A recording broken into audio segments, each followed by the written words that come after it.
Racing takes place on Tuesday out at the Vaal. We are racing on the classic track. It is the 16th of January 2024. We've got 8 races on the program, and race number 1 gets underway at 12:30 over 1,000 meters. It's a maiden juvenile plate that will get the day started for fillies, and looking forward to this contest. Obviously, whenever the juveniles are on, it's exciting to see how these individuals do perform. And joining me on the line for this preview show is Alistair Cohen. And Alistair, how are you doing? And how was everything your side this weekend?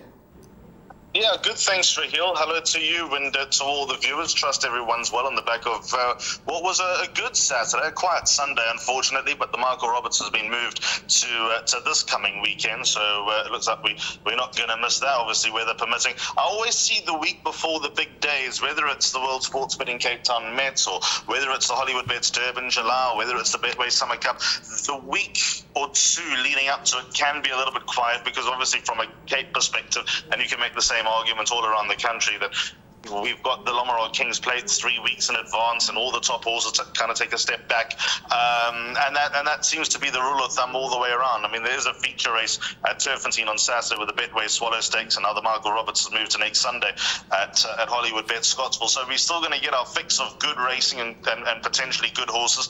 But as you say, the first couple of races at the Vaal are juvenile races, and they can always be exciting. So hopefully we can steer people in the right direction. I've heard something in race 2. Don't know anything about race 1, which we'll get into right now.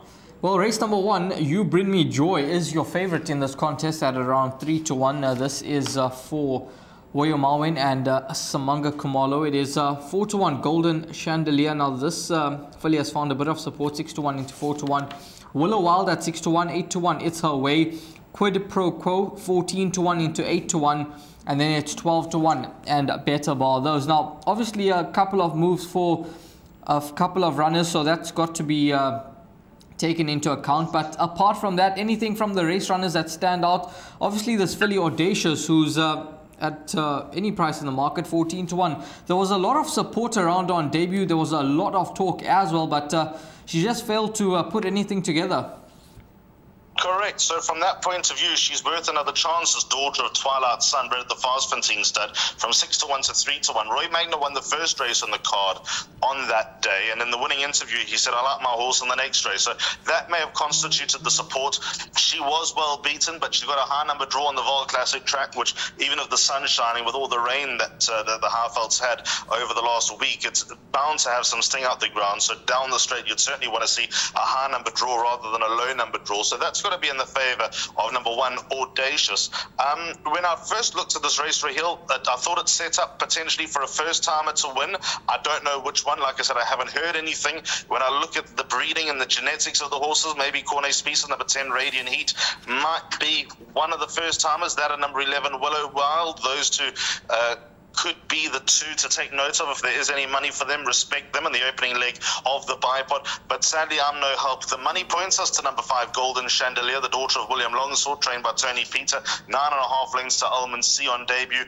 That, in essence, puts her about, 2-3 lengths behind the second place horse, considering how well Almond C won. And the second place horse runs a race later in the former Proceed. So the Peters might have a line here. That money could be well justified. Yeah, it's certainly a race where I think we've got to keep a very close eye on the market closer to race time, and watch how the horses move down to the start before making your final assessments as to which horses you are going to throw into leg number 1 of the bipod. Moving along to race number 2, a maiden juvenile plate over 1,000 meters, and 1 is the off time. This is the start of the place accumulator.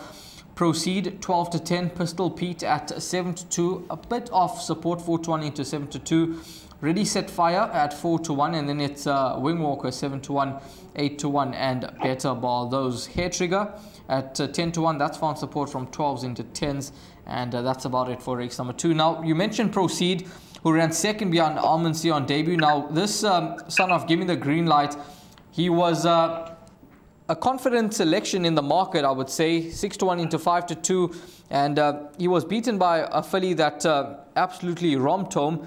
And I guess the thing with him is that he can only make natural improvement.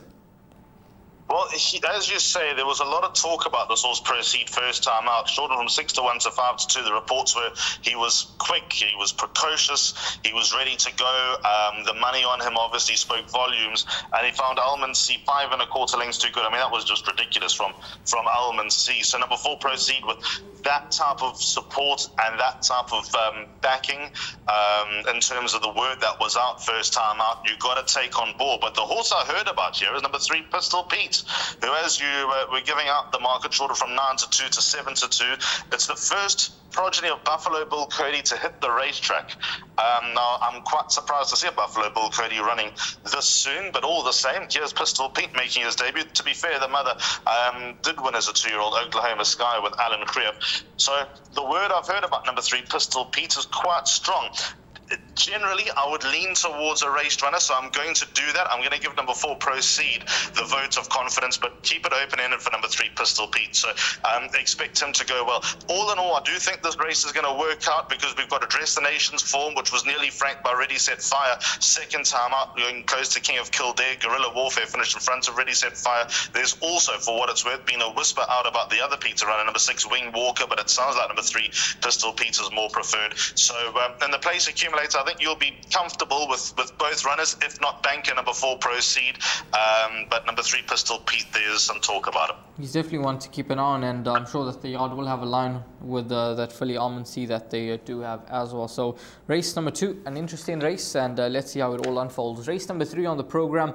This is an MR 96 handicap over 1800 meters, and the third race will be the start of the pick 6. Having a look at this contest at 1340, Mondial is your 28 to 10 favorite. Now he's certainly a horse that's on the up. 5 to 1 Twin Turbo, player at 11 to 2, 7 to 1 George Handel, and then it's 8 to 1 and Better Ball. Those now, this horse Duke of Sussex, back at the Vaal. Last time out, I must be honest, in the Grand Heritage, I thought he had run a much bigger race than what he did. I just thought back at the Vaal he could put his best foot forward, but he didn't really deliver. 1800 meters should not be a concern. He's been up to 2000, and at around 8 to 1 in the market, he could offer some value as a runner that absolutely thrives over at the Vaal.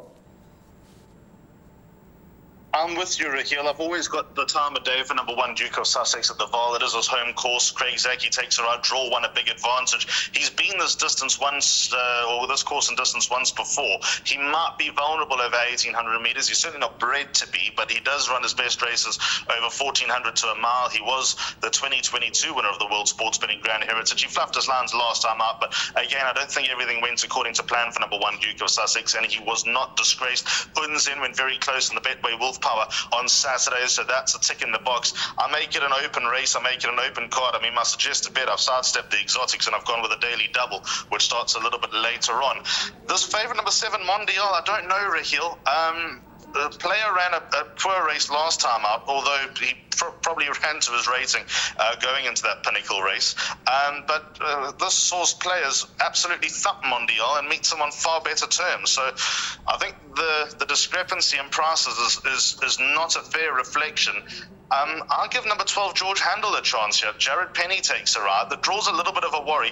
I know that he was hammered by Mondial last time out, but I'm willing to give him another chance back to a mile, the son of Oratorio. He's got a nice turn of foot. He can finish off. I suppose you got to take jockey arrangements into consideration. I'm sure Muzi Yeni would have been on the cards to ride George Handel. Yeah, you were speaking about Mondial, and obviously Muzi back aboard. Quite interesting because it seems to be a jockey sort of a change here once again. Cabello's won on him and he's off now. Muzi's back on and Cabello rides Ocean Warrior. So interesting move there. There's all sorts going on. So in the first leg of the pick 6 here, Raheel, 1 Duke of Sussex, 2 Flashy Apache, number 6 Twin Turbo, definitely, 7 Mondial, 8 Supreme Dance, 12 George Handel, and 13 Player. Very, very complex race. You have to load up. Trappy contest, race number 3, the start of the pick 6, include as many as you possibly can.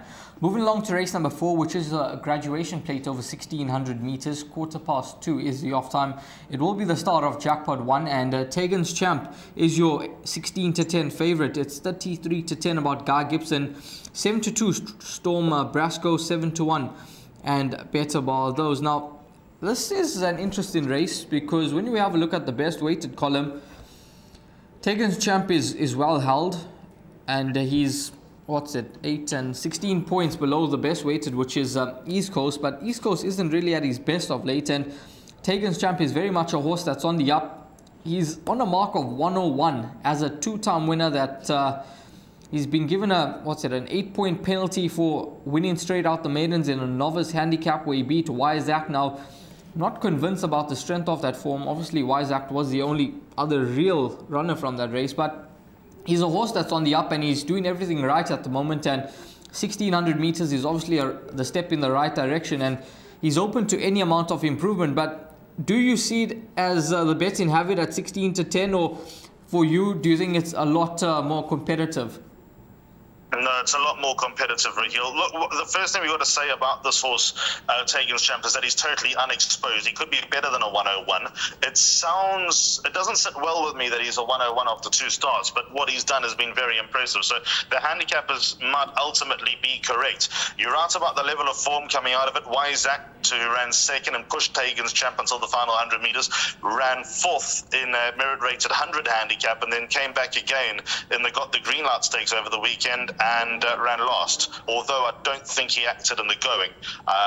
But that level of form really needs to be taken with a pinch of salt. Of the 3-year-olds, I'm more on the side of number 2, Guy Gibson, or the 3-year-old colts anyway. I'm more on the side of number 2, Guy Gibson, because he's feature race performed. He's not disgraced to feature race level, and Tegan's Champ has still got to get to that level. So I'm more convinced about the rating of 105 with number 2, Guy Gibson, than I am about the 101 with number 3, Tegan's Champ. Guy Gibson was a good 2-year-old. He ran well in KZN, having pushed Sandringham Summit and Lucky Lad fairly close twice. His 3 runs back in Joburg at feature race level, 2 of them at feature race level, were pleasing as well. I think Simango Kamal is the right type of jockey on Guy Gibson, because I think he can hit a flat spot and get quite lazy through the race. But Blinkers worked a charm for him last time, where, to be fair, he looked a good thing in a graduation place. So I'm going to expect him to go very, very close to winning.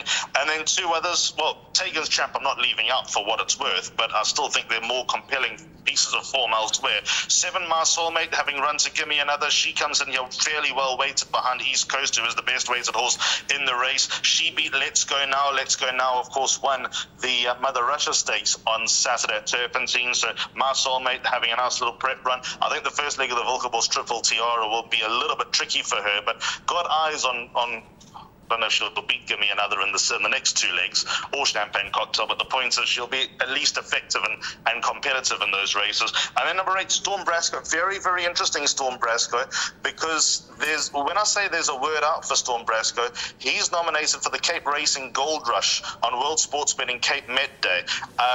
There was expectation that none of the Rankies Fontaine-based horses would be able to travel.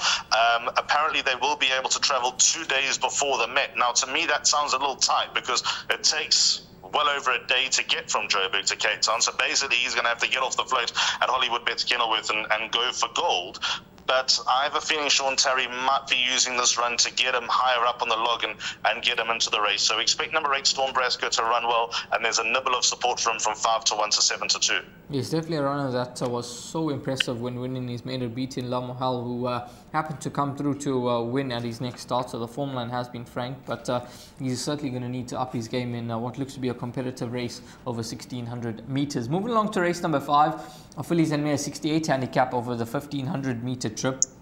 Favourite here is Mighty Goddess at 3 to 1. It's 7 to 2 about Cerulean Dancer. Woodland Glade 5 to 1. 13 to 2 Risky Business. Della Sword 16 to 1 into 8 to 1, and then it's 10 to 1 and better bar those. And number 7, Run for Isla, has been scratched. So it's a field of just the 11 runners that remain. And unfortunately, we won't get to see your Silks in race number 5, Alistair, but I'm sure that this individual will be back. But apart from that, your thoughts on race number 5? Tricky race, but weirdly, the horse that I like is the one that's coming for support, and that's number 11, Della Sword. The Crawford Yard with 5 winners across the provinces on Saturday, 3 of them with James up in Joburg. I think number 11, Della Sword from draw 1's very dangerous. Her ratings come down a little bit more. She is a half-sister to that horse, Like a Panther, who was grade 1 placed, very, very well-performed family. Della Sword, obviously a one-time winner, so she's not getting to the same heights of Like a Panther, who I think was rated north of 110. I think that this mare is going to go quite well in a wide open race. There's quite a long short list. It's not a very short list. 3 Mighty Goddess, who I really liked last time behind Quantum. There was support for her. She ran her race. She was beaten by Quantum by a quarter of a length. She got a penalty for that run, but I believe that she's going to run another nice race. And then there's down the page 8 Cerulean Dancer, who I think has got to be a player as well. But number 11 Delasword, undoubtedly the each-way play. The money on this Daughter of William Longsword is no surprise for me. Keratila Kachedi takes the ride. He won one of those Crawford winners, Huckers Crackers, on Saturday. So I'll make her one of the each-way plays on the card. At around 8-1 in the market, she's definitely worth a bit of a nibble, especially from gate number 1. Moving along to race number 6 now. This is an MR80 handicap over 1450 meters. 25 past 3 is the off time. Presley 33-10 in the market. Willow Express at 4-1, 5-1 Forgiveness. It's 7-1 Slinky Mapimpi, 8-1 and Better Bar Those. Now I see in your first leg of the daily double you like this horse, Presley, and take us through your thought process. I like him because I think he's progressive, Raheel. I like the way that he stepped up in distance last time out, and he made Marauding Horde, who, to be fair, there was no real confidence about. He drifted from 5-1 to 8-1, did Marauding Horde. But Marauding Horde stayed on, I think, surprise connections, and Presley made him look second rate. Might be a bit of a stretch, but the point is he made the field look quite ordinary the way that he won. He won easier than the margin suggested from a deep draw. This time he's got a valuable draw. He's back over the same type of distance. I think there's something about this horse, Presley. Now the worry that I have in this race, even though I've made Presley the first leg of my daily double, is that there are a few horses that are on my radar here. Them being number 2 Slinky Mapimpi, 5 Aravadicio, and our good friend number 6 Willow Express. And I'll make the same arguments as well for number 11 Pocket Watch. But what I like about Presley, coming out of that maiden rated 87, I also like the penultimate piece of form behind Virgin River. If you call up that form line, Midwinter Win was an unlucky second. Presley a winner. Mastership finished behind Presley. Forgiveness has come out and won. Sea Shanty, who was beaten 15 lengths, has come out and won run a few places. In a fix, beaten 16 lengths, came out and won. Gold Agent, beaten 17 lengths, came out and ran second. So all in all, I think that he's just more progressive than everyone else. If Aravadicio, Willow Express, Pocket Watch all run him close, they're all horses I'll take very keen interest in next time.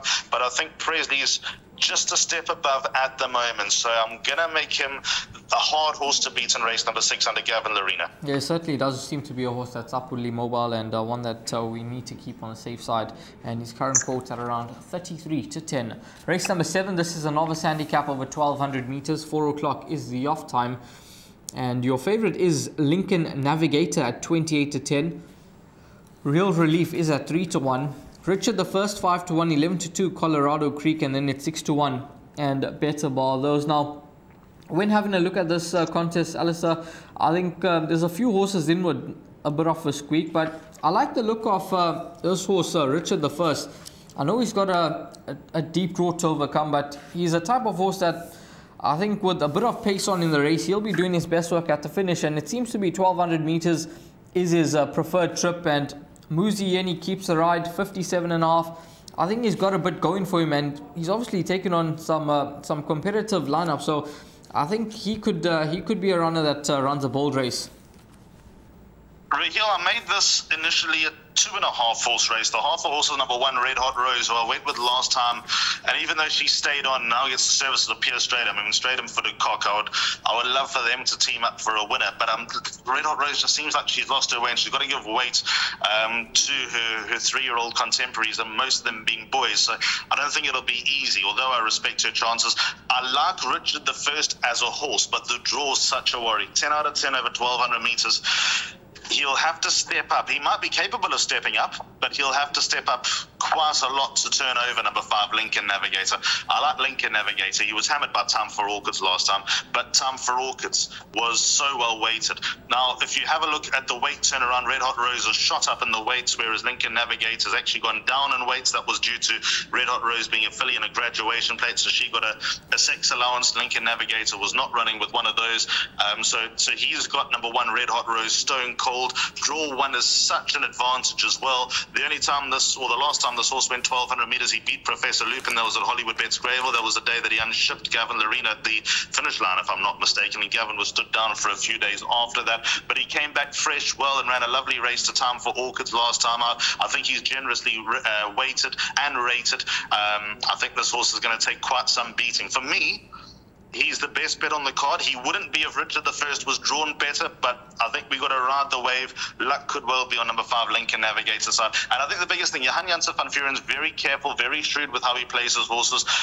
He's got Gavin Lorena +1, so he'll be happy to take the knock from the handicapper if he were to win, or the extra knock from the handicapper. Yeah, I like your confidence there about number 5, Lincoln Navigator. 28-10, best bet on the card, as you heard from Alistair. And draw number 1, huge advantage with the son of Denon Platina looking to notch up his 2nd career victory. Moving along to race number 8, the final race on the day. A fillies and mares 80 handicap, 16:40 the off time, 1,200 meters the trip.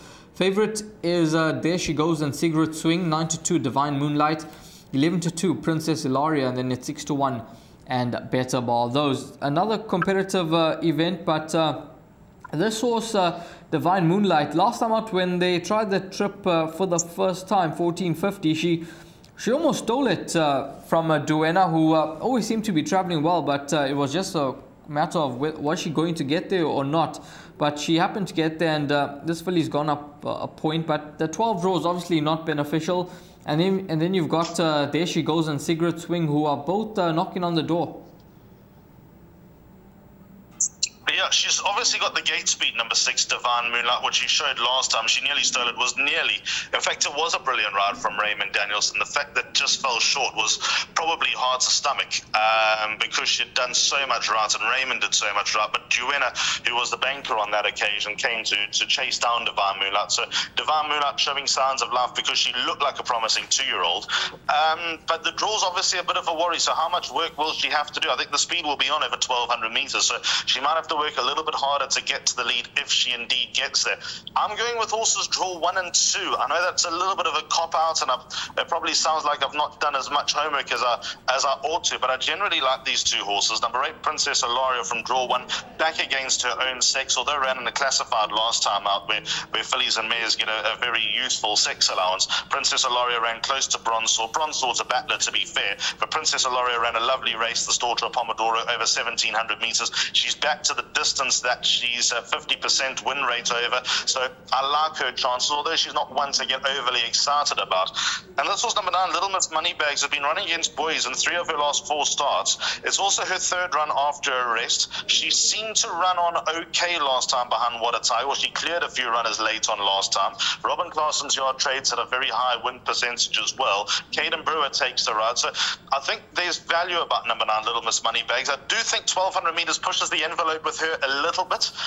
She's definitely more prolific over 1,000 meters, but with the pace likely to be on, she'll have something to aim at, and she could be dangerous chasing them down. So what I am going to recommend is a quartet, double float, 8 and 9 with a field. Something at a big price is bound to run into the first 4. I respect the chances of 3. There She Goes, 5 Sigrid Singh, 2 Berengari. They're all horses towards the top of the boards as well, so it'd be silly of me to completely rule them out. But the 2 horses I'm going to structure the last race around are 8 and 9. Well, I think if one of them happen to come through to win, you're certainly going to get a good quartet payout. Princess Ilaria 11-2, and Little Miss Moneybags trading at 12-1 in the market. So 2 nice value plays in the final race on the day from Alistair. We're going to move along to the suggested bet, and as you heard from Alistair, his suggested bet is a daily double. And Alistair, take us through that daily double. I don't think it'll be a daily double on Thursday, for what it's worth. So for those exotic players, keep your eyes peeled for that. Daily double, that's the Van Vuuren-Werners double, and with Lorena on board, race 6, number 7, Presley, and race 7, number 5, Lincoln Navigator. Very, very keen about Lincoln Navigator. Yeah, I see it's at around 15-1 as well on with Hollywoodbets. So if you're keen on that double, I think it does look to be a very, very good double on the day, and 15-1 the current quote. I'm sure that it's definitely not going to get you're definitely not going to get 15-1 come closer to race time. Alistair, thanks very much for your time. All the best. Have a wonderful week. And just before we let you go, obviously you mentioned the Met coming up on the 27th of Jan. Your thoughts, see it again. I see that he's now gone favourite in the anti-post market at 12 to 10. Charles Dickens still in there, but obviously I'm sure that there are concerns whether he's going to be taking his place. Apart from those two, could you see anything else getting involved? Oh, that's an interesting question. I'll tell you the horse that makes a lot of appeal to me if she does come, and that's Bless My Stars. I'm very interested to see how she goes. She was scratched on Saturday for starts permission, which generally means that there's a feature race on the horizon for her. And I'd assume it would be an eye on this race. So I think I can't see Bless My Stars beating See It Again, because See It Again obviously beat her in the Hollywoodbets Durbanville, and the weights totally favour See It Again between the two. So not for one moment tipping See It Again to beat Bless My Stars, but I think Bless My Stars represents a bit of place value in the race. Be interesting to see if Charles Dickens runs. I believe we'll know more this week. So let's see how that all pans out. But yeah. To answer your question, in this particular case, I think Bless My Stars represents a bit of place value. It's certainly going to be a cracking contest, the Cape Town Met, and looking forward to it. And you can catch all of the action on Gallop TV on Saturday, the 27th of January. Alistair, thanks very much, and have a wonderful week. Thanks, Rahil. Always a pleasure. Same to you, same to all the punters.